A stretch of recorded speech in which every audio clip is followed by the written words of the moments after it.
So we're going to start off by talking about, is the Snyderverse going to be restored? So if you guys haven't seen, Zack Snyder has been posting some posts on Instagram with some pictures of his Justice League, talking about Green Lantern after the Lanterns trailer dropped. And, people are thinking that on the 18th, the 5-year anniversary of the Snyderverse, that, hey, look, there's a chance that they could bring this thing back. And to me, the way I look at this, as much as I want it to happen, I don't know if it's going to be brought back in the way that I think we want it to be brought back. Right. Do I think we're getting Zack Snyder Justice League 2? I don't believe that. And the reason why is because, bro, those movies are you're putting like $200 to $300 million in for a budget. And let's just be honest. I love the Snyderverse, bro. Do not get this twisted. I prefer the Snyderverse over the DCU.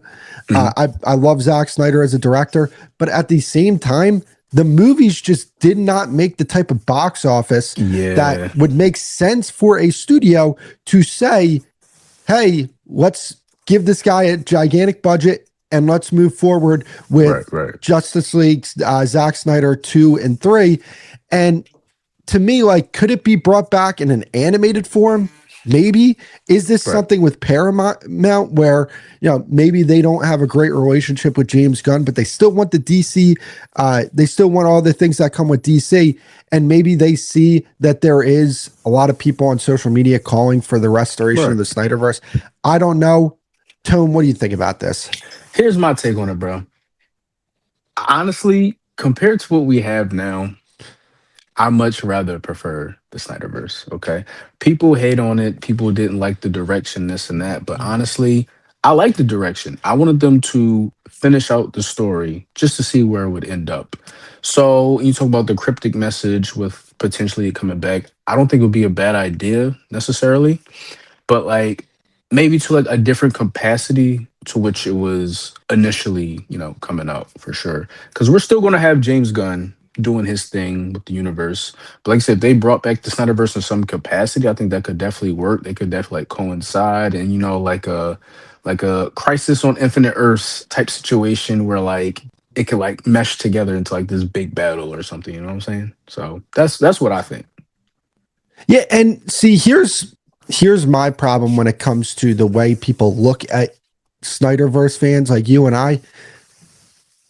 There is plenty to like about the Snyderverse when it comes to some of the movies that were in it. When you talk about Man of Steel, look, even though Man of Steel is divisive, there are a lot of people who love that movie. And if you're one of those people who love that movie, you probably love the Snyderverse. You look at Justice League, the Zack Snyder cut. That was an amazing movie. You talk about Wonder Woman back in 2017. Great movie. Aquaman. Great movie. There were some really great things that came out of the DCEU. Some of the character designs, some of the characters overall. I think that Ben Affleck's Batman is the best Batman that we will ever see on the movie screen, right? So there were great things that came out of the DCEU. And I feel like people look down on Snyder fans because of the fact that they are so passionate. But there is a legitimate reason why Snyder fans are so passionate, because there were some really, really great things. And we saw that there was an end game coming with this Justice League storyline. And we felt like Zack Snyder didn't get a chance to finish that storyline because of some things that happened. Right. Yeah. And, here's my thing when it comes to the Snyderverse. My biggest thing is that, was it perfect? No. The Snyderverse was not perfect. But the reason why it wasn't perfect was because I felt like they rushed too far into the future, right? When you looked at what the MCU did right after Iron Man, they dropped Incredible Hulk. Then they did Iron Man 2. Then they did Thor and Captain America, and that built up to the Avengers. I felt like with Man of Steel, they dropped the movie, they had some success with the movie, and then they said, oh, okay, where do we go from here? Instead of saying Man of Steel is going to be part one of what this cinematic universe is going to be, and then we're going to have a Batman movie and a Wonder Woman movie and an Aquaman movie. And I know people are going to say, all right, you're kind of ripping off of the MCU. I'm going to be honest with you, could care less. like could care less if that would have been the case.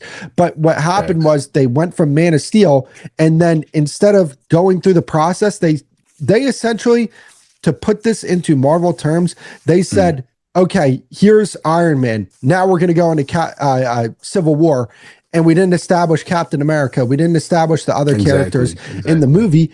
And I feel like the reason why we loved Civil War so much is because of the fact that we had connection to the characters. We had connections to Iron Man. We had 100%. connections to Scarlet Witch and all these other characters, Vision, that were in the movie. And I feel like a problem with Batman versus Superman is that they had to spend time establishing who Batman was. And when they Right. Right. got to that final battle where it was Superman, Batman, and Wonder Woman, like it didn't hit the same as the Avengers first battle, because Exactly. with the Avengers first battle, all of these characters, we've seen all of these characters before. We had legitimate attachment to all of these characters. And that's where I feel like the DCEU and the Snyderverse got it wrong. Oh yeah, for sure. I agree with that 110%. It's just like so we didn't have that build up, that connection with the characters like we did with the MCU. So I think that definitely hurt the Snyderverse to full capacity. Like no one was connected. No one was like really understanding, I guess, what's going on. And it's just that DC's appeal is just like I don't know what they have to do personally. I don't know if you maybe have ideas of what they could do to like really change to like really like bring in the people, but it's just like once again, I didn't hate the Snyderverse, but it wasn't the best for sure. Well, like I feel like the way to draw people in is just make great movies. Like Well, for Aquaman was a sure. great movie. And if I'm not mistaken, didn't Aquaman hit a billion or It almost hit a did. billion or something? I'm pretty it might have I hit mean, like 950 million, a billion, I think, along that threshold. but like that just shows you that if you just make great movies, people are Right, going to come. Like for sure. if you make something great, people aren't just going to be like, "Nah, we're good. We're not going to show up." Right, Like right. to me, and the most frustrating part is that like they had the pieces in place.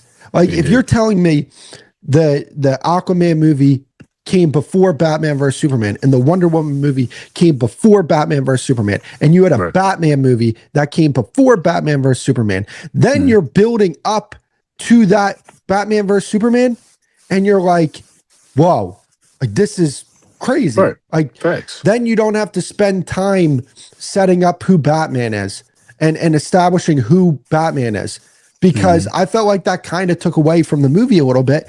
And honestly, like to me, I don't look at Batman versus Superman as Man of Steel 2. I don't. Okay. I don't think we ever got a sequel for Man of Steel 2. Yeah, not at And all. and that to me is just it's so frustrating because like my problem with the Snyderverse was not that they didn't do some great things. They did. My problem was I don't think they executed it properly, and it just felt so rushed. And it's like you had a Suicide Squad movie in 2016. Like I just got to go on a quick rant about something real quick. Go ahead. Go ahead, Like, brother. bro, I don't understand why studios don't just make Batman, Superman, like Flash, like I agree. all those I movies, agree. Green Lantern, all those I movies. agree. Why are they electing to do movies that, quite frankly, most people do not care about these At characters? all. At Like all. we're, Suicide Squad. To me, I didn't really like the movie. I didn't like the idea of the movie because I felt Mhm. like they like, all right, if you're going to make a movie, you have so many other characters that you have to establish before you establish the freaking Suicide Squad. Exactly. Like Exactly. Exactly. that's like Guardians of the Galaxy in phase Yep. one of the MCU. Yep. That Yep. makes no sense. So like to me, instead of Suicide Squad, how about we have a Green Lantern movie? Or how about Right. we have a Flash movie? And like to me, those characters are going to sell more than the Suicide Squad. I get it that they're trying to like they got a cast full of great actors and they're trying to appeal to a broader audience by having a more edgy movie. But like, Right. bro, to me, Flash is a bigger IP than Suicide Squad. Green Lantern's a bigger IP than Suicide Squad. So, like, if I was a studio exec, if I was in WB Right. Games when they came up with that ridiculous decision Oh, to bro, have Suicide Squad versus the Justice don't League, talk about that that, makes bro. no sense to me because it's like, bro, I'm playing a game right now, and Right. there are 10 characters in the game, and I'm playing like if I were to rank the characters that I want to play as, these Mhm. characters that I'm playing as are like 6 to 10, and 1 through 5 are Right. are characters that we can't have. So you're telling me we can have the Justice League in a game, but we can't play as them because we have to fight them, and we have to play as characters that do not play nearly I as know. I fun know. as those characters. Like, bro, to me, it just like makes no sense to me. Yeah.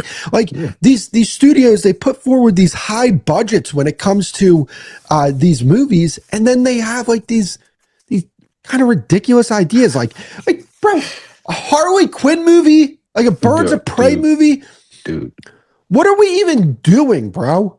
Yeah, well, here's my take on it. So I call this the Guardian effect, the Guardian appeal. Guardian, stole everyone's hearts, was a big hit, lower end characters no one really knew about until the movies.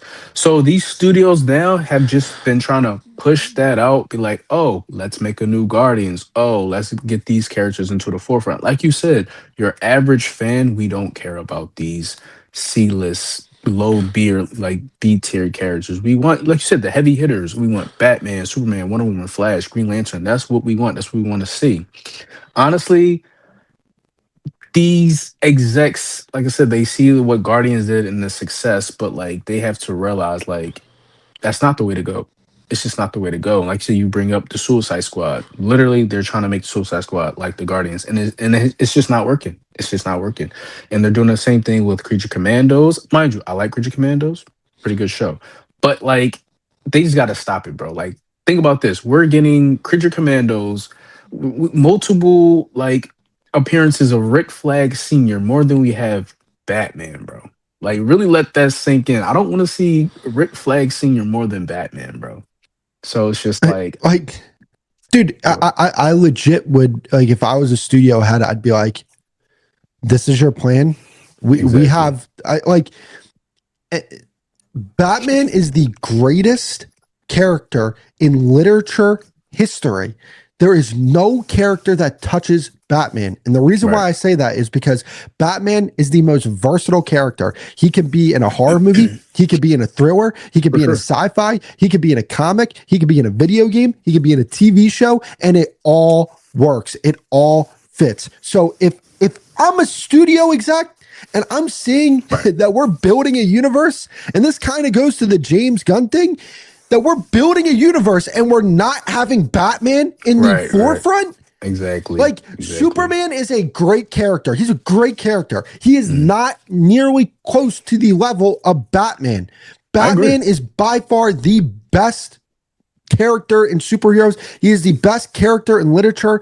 And knowing that I have such a powerful character, the Mhm. fact that you're coming in here and saying that you're not putting him as the forefront Right. as a studio exec, I'd be like, why am I paying you? Why? Like, you're not interested in making my studio money, because if you Right. were, we'd be putting Batman at the forefront. And like, my thing is like, because people will say, okay, there's been a Batman overload. Mhm. Bro, like, if you are building a DC universe, Batman needs to be at the He forefront. has to. That's He has not to. Batman overload. Right.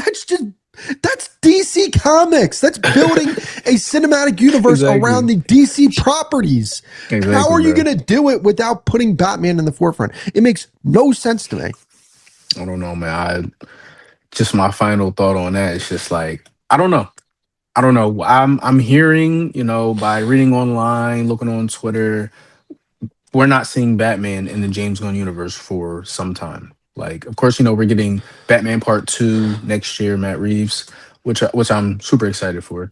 But it's not James Gunn's DC's Batman, and like I said, I'm hearing we're not even close to that Batman. So I don't know what James Gunn doing. I have faith in him. I like James Gunn, but like, what you doing, James? What are you doing? Yeah, a simple solution. Restore the Snyderverse. That's the way I look at it.